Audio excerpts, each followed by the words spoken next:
इस वीडियो में पढ़ाने वाली हूँ causes of disequilibrium and measures to correct disequilibrium in balance of payment. इससे पहले वाली वीडियो में हमने पढ़ लिया है structure and meaning of balance of payment. अब हम इसमें पढ़ेंगे कि ऐसे कौन कौन से वजह है जिसकी वजह से बैलेंस ऑफ पेमेंट में डिसइक्विलिब्रियम आ जाता है। ठीक है, and measures to correct disequilibrium, और ऐसे कौन से मेजर्स है जिसको इसके थ्रू हम बैलेंस ऑफ पेमेंट के जो भी डिसइक्विलिब्रियम है उसको करेक्ट कर सकते हैं, जो भी मिस्टेक है उसको क्या कर सकते हैं, करेक्ट कर सकते हैं। तो इस चैप्टर में और इस वीडियो में हम यही पढ़ने वाले हैं। अभी हम पढ़ेंगे इंट्रोडक्शन एंड सेकंड पढ़ेंगे टाइप्स ऑफ इंट्रोडक्शन पढ़ते हैं। तो इक्विलिब्रियम क्या होता है? An equilibrium in balance of payment. अब जब बैलेंस ऑफ पेमेंट में इक्विलिब्रियम होता है तो उसका मतलब क्या होता है? पेमेंट में इक्विलिब्रियम का मतलब क्या होता है? जब रिसिप्ट और पेमेंट और एक्सपोर्ट और इंपोर्ट क्या होते हैं, इक्वल होते हैं, तो उसे हम इक्विलिब्रियम बोलते हैं। बट ऐसे कुछ वजह होते हैं जिसकी वजह से बैलेंस ऑफ पेमेंट में डिसइक्विलिब्रियम आ जाता है। अब डिसइक्विलिब्रियम का मतलब क्या होता है? बैलेंस ऑफ पेमेंट में डेफिसिट आ जाता है या फिर सरप्लस आ जाता है। अब डेफिसिट का मतलब क्या होता है? जब रिसिप्ट कम होता है, मतलब इंपोर्ट ज़्यादा होता है और एक्सपोर्ट कम होता है, मतलब रिसिप्ट कम होता है और पेमेंट ज़्यादा होती है, तो उस केस में क्या होता है, डेफिसिट आ जाता है, तो उसे हम बोलते हैं डिसइक्विलिब्रियम। ठीक है, बैलेंस ऑफ पेमेंट का डिसइक्विलिब्रियम बोलते हैं। फिर अगर सरप्लस होता है तो सरप्लस का मतलब क्या होता है कि जब एक्सपोर्ट ज़्यादा होता है और इंपोर्ट कम होता है, मतलब रिसिप्ट ज़्यादा होती है और पेमेंट कम होता है, तो उस केस में भी डिसइक्विलिब्रियम हो जाती है। बट बैलेंस ऑफ पेमेंट में इक्विलिब्रियम होना चाहिए, मतलब इंपोर्ट और एक्सपोर्ट क्या होना चाहिए, इक्वल होना चाहिए। इसके बहुत सारे रीजन होते हैं। The surplus in the balance of payment is not considered as a serious problem as the deficit. तो बिल्कुल सही बात है। जो डेफिसिट में जो बैलेंस ऑफ पेमेंट है, राइट, सॉरी, जो बैलेंस ऑफ पेमेंट है, अगर उसमें सरप्लस होता है तो वो कोई सीरियस प्रॉब्लम नहीं होती है किसी भी कंट्री के लिए। क्यों? क्योंकि सरप्लस होने का मतलब क्या है कि हमारी कंट्री एक्सपोर्ट ज़्यादा कर रही है, मतलब हम गुड्स एंड सर्विसेज दूसरे कंट्री में ज़्यादा बेच रही है और पैसे ज़्यादा आ रहे हैं हमारी कंट्री में, तो वो कोई सीरियस प्रॉब्लम नहीं होती है, उसका सोल्यूशन हो जाता है। बट अगर डेफिसिट हो जाता है, मतलब इंपोर्ट बहुत ज़्यादा कर रही है हमारी कंट्री दूसरे कंट्री से, तो हमें पैसे देने पड़ते हैं दूसरी कंट्री में, तो डेफिसिट हो जाता है, तो ये प्रॉब्लम कुछ ज़्यादा सीरियस होती है। क्यों? क्योंकि डेफिसिट को करेक्ट करने के लिए फिर गवर्नमेंट को लोन वगैरह लेना पड़ता है, या फिर इंटरनेशनली या फिर विद इन द कंट्री, जैसे भी वो लोन लेके ये सारी चीज़ें बैलेंस करती है बैलेंस ऑफ पेमेंट में, तो ये सारी चीज़ें होती हैं। तो a continued deficit in the balance of payment indicates that the country is heading towards economic and the financials bankruptcy. ठीक है, तो अब क्या होता है कि अगर ये जो डेफिसिट है बैलेंस ऑफ पेमेंट में वो बढ़ता रहेगा, ठीक है, वो बढ़ता रहेगा, तो इसका मतलब क्या होता है कि अब इकोनॉमिक जो है, फाइनेंस जो है, वो काफ़ी बैंकरप्ट के लिए जा रहे हैं, मतलब इकोनॉमिक लोवेस्ट पॉइंट पे जा रही है, राइट, तो ये सारी प्रॉब्लम हो जाती है। तो इसलिए सारी कंट्री क्या करती है, इसलिए सारी कंट्री क्या करती है, मेंटेन करती है बैलेंस ऑफ पेमेंट इक्विलिब्रियम। ठीक है, अगर डेफिसिट हुआ तो भी प्रॉब्लम होती है, ज़्यादा प्रॉब्लम हो जाती है कंट्री के लिए। सरप्लस हुआ तो प्रॉब्लम तो होती है बट बहुत ज़्यादा सीरियस नहीं होती है, उसका सोल्यूशन निकल जाता है, राइट। बट अगर ये दोनों चीज़ें होती है तो कंट्री को कुछ चीज़ें, मतलब उसको करेक्ट करने के लिए मेजरमेंट करने पड़ते हैं। बट इसलिए सारी कंट्री क्या ट्राई करती है कि वो मेंटेन रखे बैलेंस ऑफ पेमेंट इक्विलिब्रियम, मतलब इंपोर्ट और एक्सपोर्ट को मेंटेन करने की कोशिश करती है। ठीक है, तो ये कुछ इंट्रोडक्शन है कि इक्विलिब्रियम क्या होता है, डिसइक्विलिब्रियम क्या होता है और कैसे करेक्ट करती है। अभी हम पढ़ेंगे टाइप्स ऑफ डिसइक्विलिब्रियम, मतलब जो डिसइक्विलिब्रियम है वो कितने कितने टाइप्स के होते हैं। अब हम पढ़ेंगे 9.2 टाइप्स ऑफ डिसइक्विलिब्रियम। अब कितने डिसइक्विलिब्रियम के कितने टाइप्स होते हैं वो हम पढ़ेंगे। फर्स्ट क्या है, शॉर्ट रन, सेकंड है लॉन्ग रन, और थ्री है साइक्लिकल और स्ट्रक्चरल। ठीक है, चार टाइप्स होते हैं डिसइक्विलिब्रियम के। अभी हम डिटेल में पढ़ेंगे कि कैसे क्या होते हैं इस टाइप्स में। Short run disequilibrium, right. अब शॉर्ट रन डिसइक्विलिब्रियम क्या होता है कि ये नेम सजेस्ट कर रहा है कि ये ऐसा डिसइक्विलिब्रियम होता है जो ज़्यादा समय के लिए नहीं रहता है, मतलब 1 साल या कुछ महीनों के लिए रहता है, तो वो शॉर्ट टर्म डिसइक्विलिब्रियम होता है, राइट? तो पढ़ते हैं हम क्या लिखा है। It is a disequilibrium that prevails for a year और फॉर फ्यू क्वार्टर्स। ठीक है, तो नेम सजेस्ट कर रहा है कि ये कुछ साल और कुछ महीने के लिए होते हैं, जिसे हम शॉर्ट रन डिसइक्विलिब्रियम कहते हैं। Such deficit occur due to the sudden increase in demand for a foreign goods and services. ये बहुत इंपॉर्टेंट लाइन है। ये क्या कह रहे हैं, इस लाइन में क्लियरली इन लोगों ने कह दिया है कि सच डेफिसिट अकर। ठीक है, तो जैसे कि हमने पहले ही पढ़ा था कि डिसइक्विलिब्रियम मतलब क्या होता है कि जब बैलेंस ऑफ पेमेंट में सरप्लस होता है या फिर डेफिसिट होता है। ठीक है, तो वो होता है डिसइक्विलिब्रियम, बैलेंस ऑफ पेमेंट का डिसइक्विलिब्रियम होता है वो।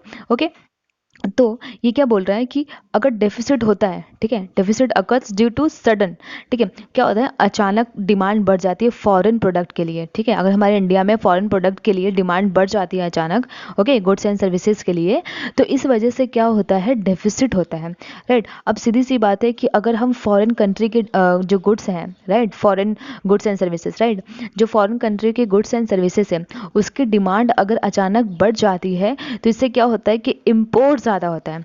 ठीक है, इम्पोर्ट क्या होता है, ज़्यादा होता है। अब इम्पोर्ट का मतलब क्या होता है कि हमें क्या देना पड़ेगा, पेमेंट, राइट? क्या देना पड़ेगा, पेमेंट, क्योंकि इम्पोर्ट का मतलब ही क्या होता है कि हमें पैसे देने दूसरे कंट्री में, क्योंकि हम दूसरे कंट्री से गुड्स खरीद रहे हैं, राइट? तो पेमेंट क्या हो जाता है, ज़्यादा होता है, और एक्सपोर्ट क्या होता है, कम हो जाता है। ठीक है, तो ये सारी चीज़ें हो जाती हैं। इसलिए यहाँ पे बोला है कि अचानक डिमांड बढ़ने की वजह से, मतलब जो फॉरेन गुड्स एंड सर्विसेज है, अचानक डिमांड बढ़ने की वजह से डेफिसिट आता है। Domestic problems may arise due to the failure of monsoon, natural calamities और द पॉलिटिकल डिस्टर्बेंस।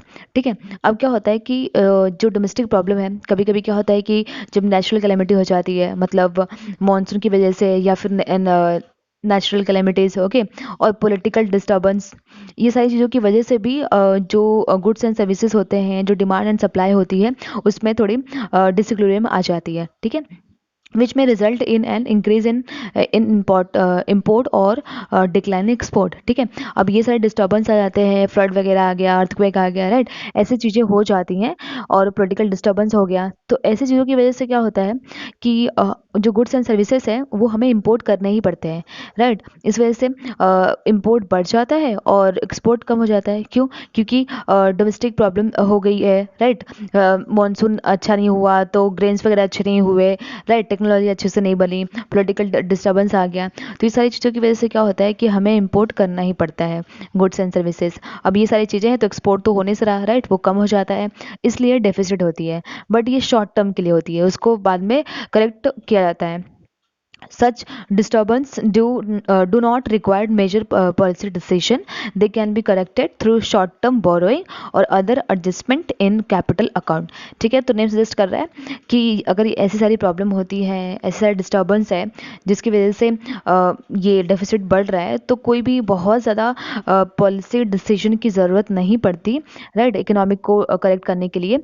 या तो इस चीज़ को फुलफिल करने के लिए बोरो कर सकती है गवर्नमेंट, ओके, या फिर जो कैपिटल अकाउंट होता है, जैसे कि हमने इससे पहले वाले लेक्चर में पढ़ा हुआ है, structure of balance of payment, उसमें सारे अकाउंट्स आते हैं, तो जो कैपिटल अकाउंट होता है उसमें वो एडजस्टमेंट कर सकता है। ठीक है, तो ये काफ़ी इंपॉर्टेंट पॉइंट है, short run disequilibrium first type है। सेकंड टाइप हम पढ़ेंगे, ये है long run disequilibrium. Second type क्या है, long run disequilibrium of balance of payment. ठीक है, अब बैलेंस ऑफ पेमेंट में लॉन्ग रन डिसइक्विलिब्रियम क्या कहता है। अब लॉन्ग रन डिसइक्विलिब्रियम है तो नेम सजेस्ट कर रहा है कि ये ऐसा डिसइक्विलिब्रियम होगा जो लॉन्ग पीरियड के लिए होगा, राइट, जो काफ़ी सालों से होगा, राइट, सालों के लिए होगा, तो वो होता है लॉन्ग रन डिसइक्विलिब्रियम। अभी हम पढ़ेंगे disequilibrium that prevails continuously for a long period of time और chronic and persistent is called long run disequilibrium. ठीक है, अब क्या बोला है कि ये ऐसा डिसइक्विलिब्रियम होता है जो बहुत ही ज़्यादा टाइम से है, राइट, और टाइम के लिए होता है, और क्रॉनिक, क्रॉनिक मतलब क्या, पुराना, राइट, बहुत ज़्यादा पहले से चल रहा है, राइट, तो वो क्या होता है, लॉन्ग रन डिसइक्विलिब्रियम, किसमें, बैलेंस ऑफ पेमेंट में। The International Monetary Fund terms such as disequilibrium as fundamental disequilibrium। ठीक है, अब जो इंटरनेशनल मॉनेटरी फंड है, ठीक है, ये क्या कहती है कि जो लॉन्ग रन किसी भी कंट्री का अगर लॉन्ग रन डिसइक्विलिब्रियम है बैलेंस ऑफ पेमेंट में, तो वो क्या होता है, फंडामेंटल डिसइक्विलिब्रियम नाम देती है वो। ठीक है, जो लॉन्ग पीरियड के लिए रहता है, वो होता है fundamental disequilibrium. Okay, a long run disequilibrium is caused by continuously excess demand for foreign exchange rather than the supply. ठीक है, तो क्या होता है कि ये जो लॉन्ग रन है डिसइक्विलिब्रियम है, वो कैसे होता है, कैसे कॉज होता है, राइट? जब डिमांड बहुत ज़्यादा हो जाती है, किसकी? फॉरेन एक्सचेंज की। जो फॉरेन एक्सचेंज होता है, मतलब फॉरेन प्रोडक्ट की डिमांड हमारी कंट्री में अगर बहुत ज़्यादा होती जा रही है, ठीक है, बट सप्लाई हो नहीं रही है, राइट? तो वो क्या होता है? लॉन्ग रन डिसइक्विलिब्रियम हो जाता है। The main causes for fundamental disequilibrium can be found. अब कुछ कॉजेज दिए हैं, कुछ वजह दिए हैं जिसकी वजह से लॉन्ग रन डिसइक्विलिब्रियम होता है, राइट? फर्स्ट क्या है? Excess import, right? Excess import for planned economic development, ठीक है। एंड सेकंड क्या है? Continuous increase in populations compelling a country to import essential goods, ठीक है। एंड थर्ड क्या है? Domestic investment exceeding domestic saving, ठीक है। और increase in the price of import, example increase in crude oil prices, okay, decline in the demand for the export due to technological improvement and changes in change in habit, taste, income, ठीक है, etc. in countries where these goods are exported।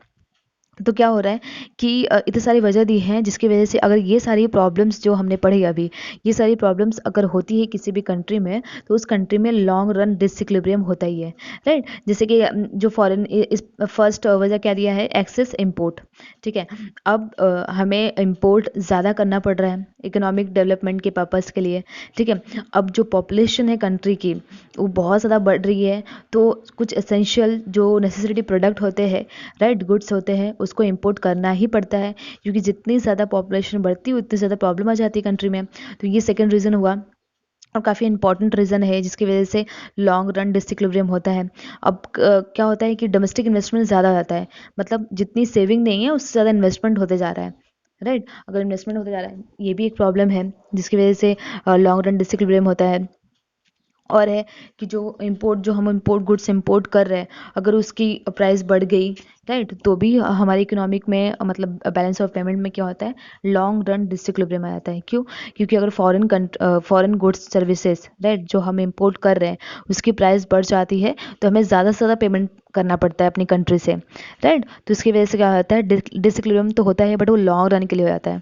क्यों? क्योंकि इतनी सारी problem को हम country फटाक से वो नहीं कर सकती, करेक्ट नहीं कर सकती, उसके लिए पॉलिसीज वगैरह बनानी पड़ती है, और ये लॉन्ग टर्म के लिए हो जाता है, right?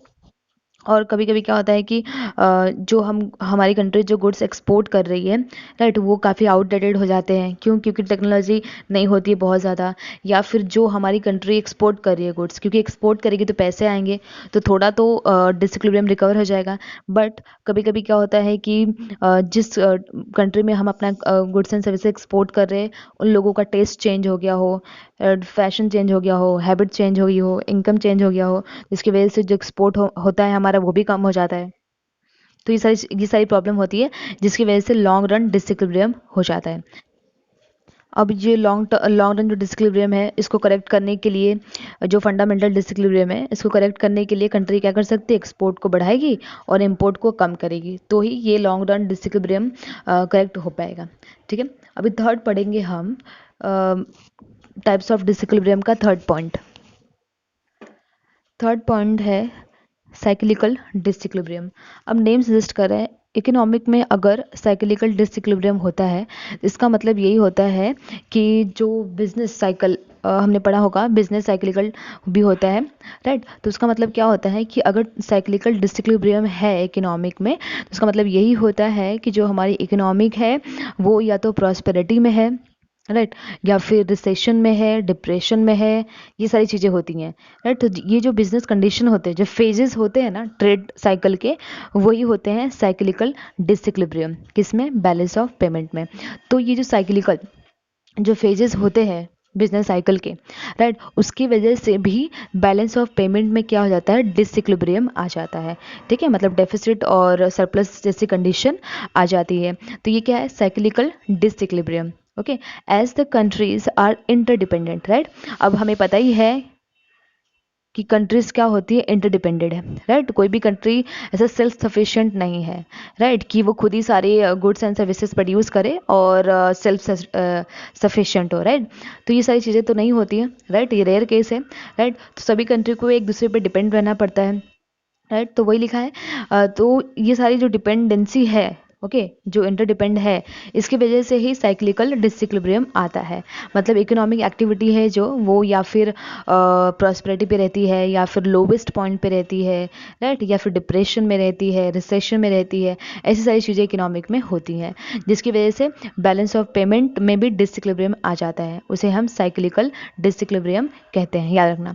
As the countries are interdependent, they are subject to international transmission of economic ups and downs, or what is called as the international transmission of cyclical changes। ठीक है, तो नेम सजेस्ट कर रहा है कि कंट्री क्या होती है कि एक दूसरे पर डिपेंड रहती है, right, internationally goods and services exchange करने के लिए, मतलब एक्सपोर्ट इंपोर्ट करने के लिए। तो कभी कभी क्या होता है कि इकोनॉमिक अप्स एंड डाउन्स होता रहता है इकोनॉमिक में, कभी वो प्रॉस्पेरिटी पे रहती है, कभी लोवेस्ट, कभी रिसेशन, कभी डिप्रेशन पे रहती है, डाउन्स हो जाती है, राइट। और हम कह सकते हैं कि ये क्या है, international transmission of cyclical changes, right. जब इंटरनेशनल ये सारी चीज़ें होती हैं तो साइक्लिकल चेंजेस हो जाते हैं, जिसकी वजह से इकोनॉमिक में क्या होता है, डिसइक्विलिब्रियम आ जाता है, राइट। अब economic activities are subject to business cycle, okay, which have 4 phases. ठीक है, जैसे कि मैंने अभी भी बताया कि अगर इकोनॉमिक की बात करें हम तो वो बिजनेस से रिलेटेड रहती ही रहती है, राइट। अगर बिजनेस बहुत अच्छा चल रहा है, इकोनॉमिक का प्रॉस्पेरिटी है, तो इकोनॉमिक में आगे जाती है, राइट, बैलेंस ऑफ पेमेंट भी बढ़ता है। ठीक है, तो ये सारी प्रॉब्लम होती है। तो यहाँ पे वही लिखा है कि economic activities are subject to business cycles, okay, which have 4 phases. 4 phases ये हमने पढ़ा होगा एसवाई में कि 4 फेजेस क्या होते हैं इकोनॉमिक साइकिल के, जिससे ट्रेड साइकिल चैप्टर था, राइट, वो बनाया है मैंने वीडियो। इसमें क्या लिखा है, विच हैव 4 फेजेस, प्रॉस्पेरिटी और बूम, रिसेशन है, डिप्रेशन है, रिकवरी है। ठीक है, ऐसे 4 फेजेस दिए हैं जो काफ़ी इंपॉर्टेंट होते हैं किसी भी कंट्री के लिए। वो बताते हैं कि कंट्री डिप्रेशन में चल रही है या फिर डिसइक्विलिब्रियम है कि इक्विलिब्रियम है, कैसा है, सारी चीज़ें बताती हैं। ठीक है, तो क्या बोला यहाँ पे, during the prosperity period imports increase. ठीक है, अब क्या हो रहा है कि अगर प्रॉस्पेरिटी होती है, ठीक है, तो बता रहा है कि अगर प्रॉस्पेरिटी होती है, प्रॉस्पेरिटी का मतलब क्या होता है, हाई इनकम। ठीक है, लोगों के पास जॉब होती है, ठीक है, लोगों के पास इनकम होती है, सीधी सी बात है। अगर लोग एम्प्लॉयड है, प्रॉस्पेरिटी का मतलब क्या होता है, और उसे हम बूम सिचुएशन भी कहते हैं इकोनॉमिक का, तो उसका मतलब क्या होता है कि लोगों के पास एम्प्लॉयमेंट होती है। ठीक है, सारे लोग एम्प्लॉयड होते हैं, लोगों के पास पैसे होते हैं, इनकम हाई होती है, इन्वेस्टमेंट भी हाई होता है, राइट, डिमांड भी हाई होती है। तो सीधी सी बात है कि अगर एम्प्लॉयड है सब लोग तो उनके पास इनकम होगी, अगर इनकम होगी तो डिमांड करेंगे, डिमांड करेंगे तो गुड्स एंड सर्विसेज भी ज़्यादा प्रोड्यूस होगी, राइट। तो ये सारी चीज़ें होती हैं, प्रॉस्पेरिटी होता है, और गुड्स एंड सर्विसेज ज़्यादा प्रोड्यूस होंगी तो इन्वेस्टमेंट भी ज़्यादा होगा, इकोनॉमिक तो बूम्स में हो जाती है, राइट, प्रॉस्पेरिटी ज़्यादा बढ़ जाती है। तो ये होता है प्रॉस्पेरिटी सिचुएशन। तो और कह रहे हैं कि जब प्रॉस्पेरिटी होती है तो क्या होता है, इम्पोर्ट्स बढ़ जाते हैं, राइट, प्रॉस्पेरिटी होती है तो इम्पोर्ट्स बढ़ जाते हैं। तो सीधी सी बात है कि अगर हमारे पास पैसे आ जाएं, ठीक है, सभी लोग एम्प्लॉयड हैं, सबके पास इनकम है, तो वो गुड्स एंड सर्विसेज इम्पोर्ट तो करेंगे ही करेंगे, राइट। इसकी वजह से क्या होता है, इम्पोर्ट्स बढ़ जाता है। एक्सपोर्ट्स में इंक्रीज ड्यूरिंग रिसेशन, ओके, और depression due to decline in the price. ठीक है, अब क्या होता है कि वो बोल रहा है कि अगर प्रॉस्पेरिटी होती है तो सीधी सी बात है, इनकम ज़्यादा होता है तो हम इंपोर्ट करते हैं, दूसरे कंट्री से गुड्स एंड सर्विसेज अपनी कंट्री में खरीदते हैं, राइट। बट अगर रिसेशन होता है और डिप्रेशन होता है, ठीक है, तो एक्सपोर्ट इंक्रीज आता है। ठीक है, मतलब हमारे गुड्स दूसरे कंट्री में जाते हैं, राइट। तो ये क्या है, रिसेशन कब होता है और डिप्रेशन कब होता है। ठीक है, मतलब क्या होता है, रिसेशन का मतलब क्या होता है, रिसेशन और डिप्रेशन का मतलब क्या होता है कि जब कंट्री में लोगों के पास एम्प्लॉयमेंट नहीं रहती है, लोग अनएम्प्लॉयड रहते हैं, इनकम नहीं रहती है, डिमांड नहीं रहती है, ठीक है, प्रोडक्शन नहीं होता है, सारी चीज़ें क्या हो जाती है, लोवेस्ट हो जाती हैं। ठीक है, इकोनॉमिक थोड़ी नीचे गिर जाती है, राइट। उस समय क्या होता है कि जो प्रोडक्ट है उनकी प्राइस सस्ती जाती है तो एक्सपोर्ट बढ़ जाता है। Imports usually decline during the period owing to reduce income, right. अब इम्पोर्ट क्यों कम होता है, क्योंकि हमारी इनकम कम हो जाती है, इसकी वजह से इम्पोर्ट भी क्या हो जाता है, कम हो जाता है, सिंपल है ये। Besides If economically strong countries like USA undergo a recession or depression phases of a business cycle, it would affected many other countries. ठीक है, तो कैसा क्या होता है कि जैसे कि हम बोल सकते हैं कि बहुत ज़्यादा पावर होती है यूएसए के पास, राइट। अगर ऐसी कंट्री एक्सपोर्ट इंपोर्ट भी ज़्यादा होती है इस कंट्री के साथ, राइट, तो ऐसी कंट्री अगर रिसेशन और डिप्रेशन में आ जाती है बिजनेस साइकिल में, तो ये जो कंट्री है, ठीक है, ये बहुत सारी कंट्री पे इफेक्ट कर जाती है। ठीक है, क्योंकि प्रोडक्ट प्राइस कम होना, बढ़ना, रिसेशन आना, एम्प्लॉयमेंट कम हो जाना, तो ये बहुत सारी कंट्री को क्या करती है, इफेक्ट कर जाती है। ओके, अभी country suffering depression will have more unemployment and less income, thus discouraging import from other countries.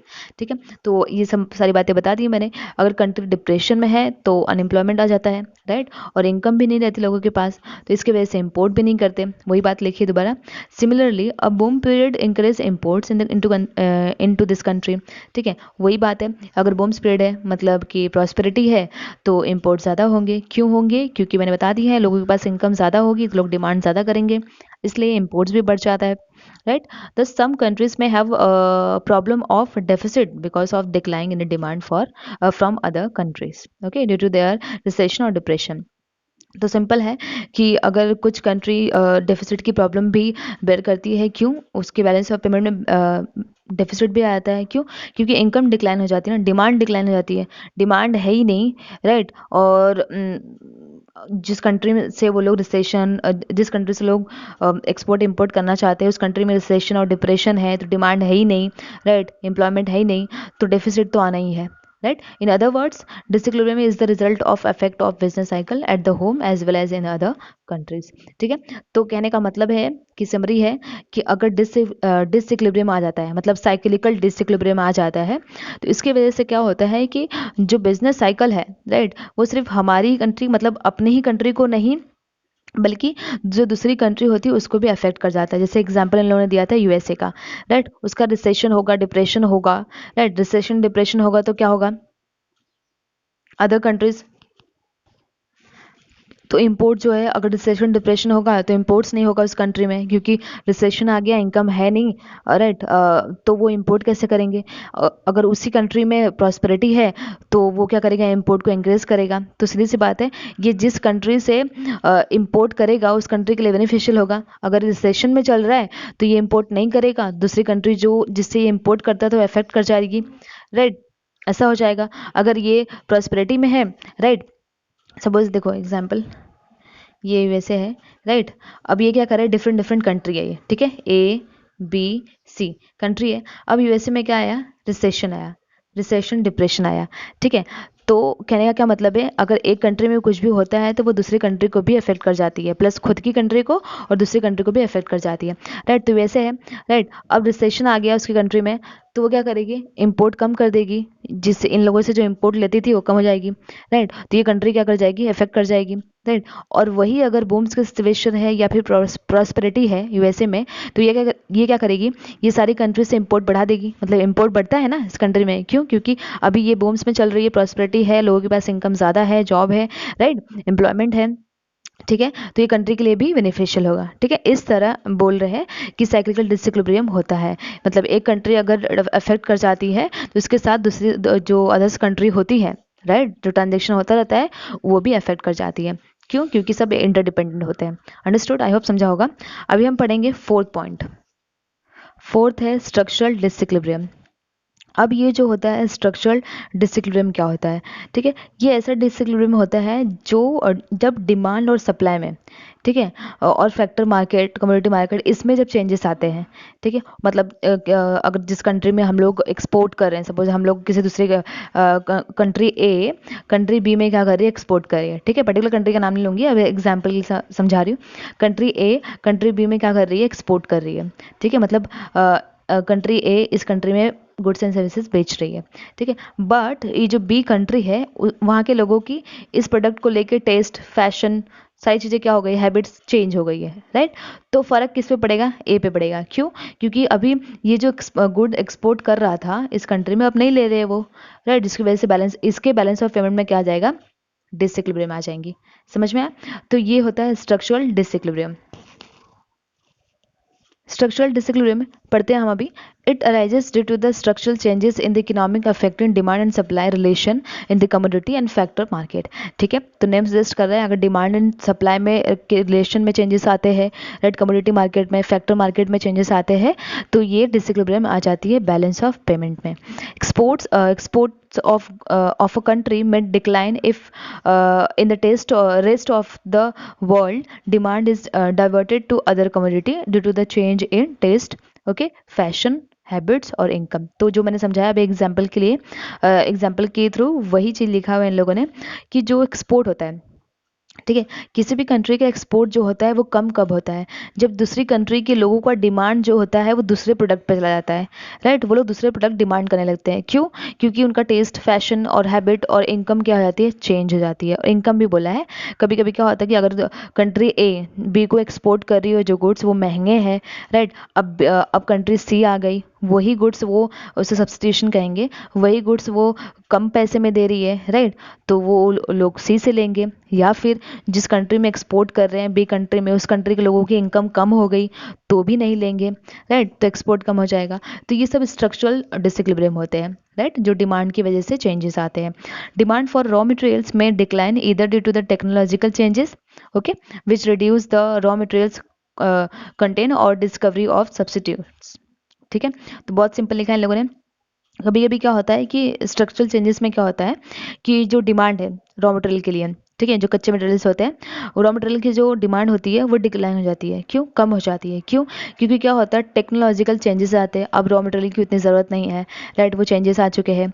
और कभी कभी क्या होता है कि उसी रॉ मटेरियल के कुछ सब्स्टिट्यूशन बन जाते हैं, मतलब नए डिस्कवरी, मतलब क्या, नए नए सब्स्टिट्यूशन खोज लेते हैं वो लोग, ठीक है, जो रॉ मटेरियल वो लोग इंपोर्ट या एक्सपोर्ट कर रहे थे, दूसरी कंट्री से इंपोर्ट कर रहे थे, राइट, अब उसके सब्स्टिट्यूशन आ गए हैं उस कंट्री में, तो भी क्या होता है कि एक्सपोर्ट बंद हो जाता है, राइट, जिसकी वजह से बैलेंस ऑफ पेमेंट में डिसइक्विलिब्रियम आ जाता है, डेफिसिट आ जाती है।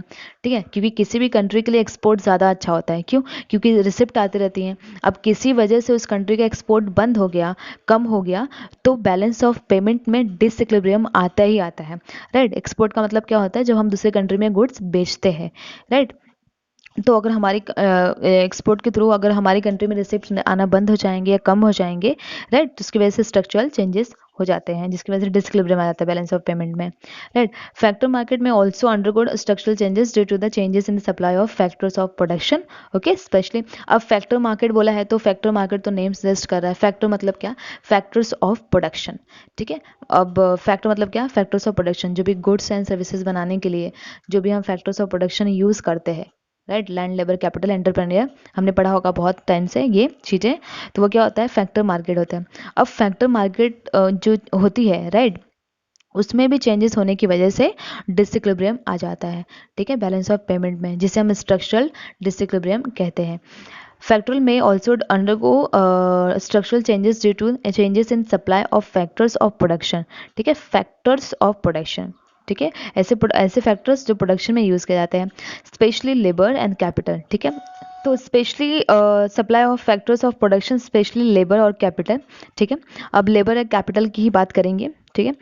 तो क्या होता है कि अगर लेबर और कैपिटल में भी चेंजेस आ जाते हैं ना, तो वो स्ट्रक्चरल डिसइक्विलिब्रियम हो जाता है, ठीक है। शॉर्टेज और एक्सेस, ठीक है, सप्लाई ऑफ दीज फैक्टर्स में changes their prices and accordingly the commodity prices which in turn affected the export, ठीक है। बहुत सिंपल लाइन है ये, राइट, हमने बहुत बारी इकोनॉमिक में पढ़ा हुआ है ये, अभी हम टीवाई में है तो ये सारी चीज़ें अच्छी तरह समझ में आती हैं, ठीक है, क्योंकि फर्स्ट ईयर से पढ़ते रहते हैं बीकॉम के बच्चे। शॉर्टेज और excess supply of this factor, देखो, जो फैक्टर्स ऑफ प्रोडक्शन होता है, अगर उसमें लेबर और कैपिटल की बात की है, ठीक है, अगर लेबर बहुत ज़्यादा है, एक्सेस और शॉर्टेज दोनों बताऊंगी, राइट, लेबर बहुत ज़्यादा है और कैपिटल भी बहुत ज़्यादा है, ठीक है, तो सप्लाई ऑफ दिस फैक्टर्स में changes the prices, okay, and accordingly the commodity prices, ठीक है। अगर कैपिटल बहुत ज़्यादा है और लेबर भी बहुत ज़्यादा है, सप्लाई बहुत ज़्यादा हो रही है, राइट, तो जो कम्युनिटी की प्राइस है वो कम होगी। क्यों? क्योंकि सप्लाई लेबर की बहुत ज़्यादा है, सबको एम्प्लॉयमेंट चाहिए, राइट, तो कम प्राइस में भी एक केस बता रही हूँ, कम प्राइस में भी क्या कर सकता है प्रोड्यूसर, सारे लेबर को रख सकता है, ठीक है, और गुड्स एंड सर्विसेज जो कम्युनिटी है उसकी प्राइस कम कर सकता है, ठीक है। अगर प्राइस कम रखेगा तो एक्सपोर्ट ज़्यादा बढ़ेगा, ओके, किसी भी कंट्री में एक्सपोर्ट ज़्यादा बढ़ेगा, कोई भी कंट्री लेना चाहेगी, क्यों? क्योंकि कम पैसे में सारे गुड्स मिल रहे हैं, तो ये केस हुआ। दूसरा क्या, शॉर्टेज। अब क्या होता है, कभी कभी जो लेबर है, राइट, जो लेबर है वो उनके शॉर्टेज मतलब बहुत कम है, वो लेबर है ही नहीं, और कैपिटल, इन्वेस्टमेंट के लिए कैपिटल भी नहीं है। तो इस केस में क्या होता है कि जो गुड्स एंड सर्विसेज होते हैं, right, इस केस में क्या होता है कि अगर लेबर कम है और कैपिटल भी कम है, तो इसमें जो लेबर है वो ज़्यादा डिमांड करेंगे, राइट, क्योंकि कम है, उनकी डिमांड है, राइट, तो वो ज़्यादा डिमांड करेंगे। अगर वो ज़्यादा डिमांड करेंगे तो प्रोड्यूसर अगर गुड्स बनाएगा तो वो उसकी प्राइस भी ज़्यादा रखेगा। सिंपल है, बहुत सिंपल है, क्योंकि अगर वो वेजेस जो हो रहा है, राइट, वो लेबर को ज़्यादा दे रहा है, तो वो गुड्स एंड सर्विसेज की प्राइस भी ज़्यादा रखेगा ना, राइट, क्योंकि उसको फैक्टर्स ऑफ प्रोडक्शन जो है, राइट, जो कॉस्ट ऑफ प्रोडक्शन है वो ज़्यादा लग रहा है, राइट, तो वो गुड्स एंड सर्विसेज की प्राइस भी ज़्यादा रखेगा, मतलब कमोडिटी की।